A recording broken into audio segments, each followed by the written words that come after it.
Hi. Right this way. So, what's the plan?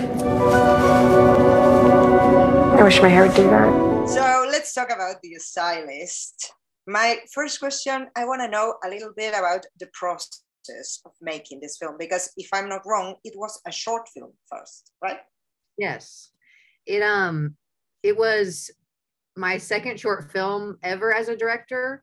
And when the idea actually first came to me, like just the concept for this story, I like envisioned it as a full-length film, but I knew at the time I needed some more experience before I made that jump. And it seemed like something that we could, do in both formats. And we hoped that, the short film would kind of help us maybe get the feature film made. So it's been part of my life for a really long time because of that. So I've seen both the short film and the film, and I realized that there are some things about the short film that resonates in the film, but doesn't necessarily appear on it. So it's like like a wink to the people who have watched both. It was that something on your mind? Yeah, we definitely did that intentionally. Certain things we wanted to bring back, and like the victim from the short film, her hair is in her basement on one of the mannequin heads. It's not the one behind me, but there is one just like I was gonna ask that because it's a little bit scary. That is one from her basement in the movie. I have almost all of them still. But Do you try it on? Do you try it on? I have tried them on. Taking pictures. How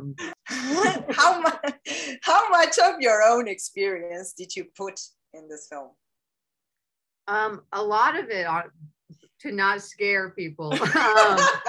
But that's where the idea first started. I was sitting there one day and I'm like at work and I'm like, how is there not already a hairstylist, slasher movie? It seems like that should already have existed. And so that's where it first started, the idea. And then when it came to making it, I was like, it just really felt like something I should do, because I was like, I'm a hairstylist. This idea seems so cool. And I wanted to like put a lot of what's unique about the relationship between like a hairstylist and a client in the movie. And, a lot of real life little moments that I've had, I put in there, and except for the violent, scary stuff. So Claire has a personality similar to yours or not? I think there's a decent amount of me in her, a lot, probably like her.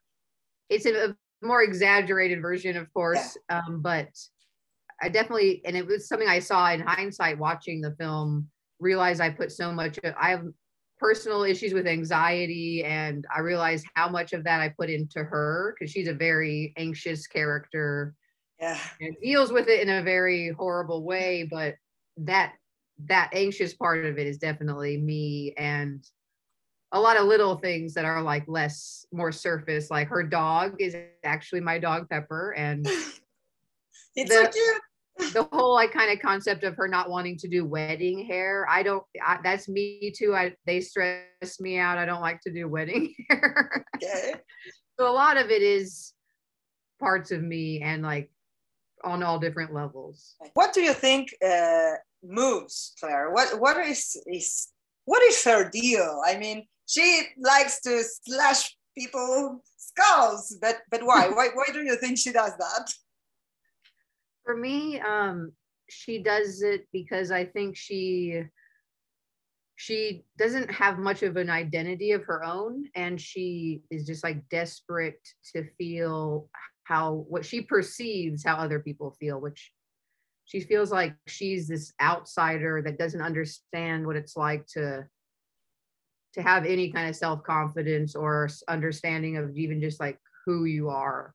And to me, it's like, this is all my perspective, and I like that everyone has their own, but that she's not really much for the killing. Like, she doesn't really like doing that part. It's what she has to do it to get what she wants, which is to try to escape into these people.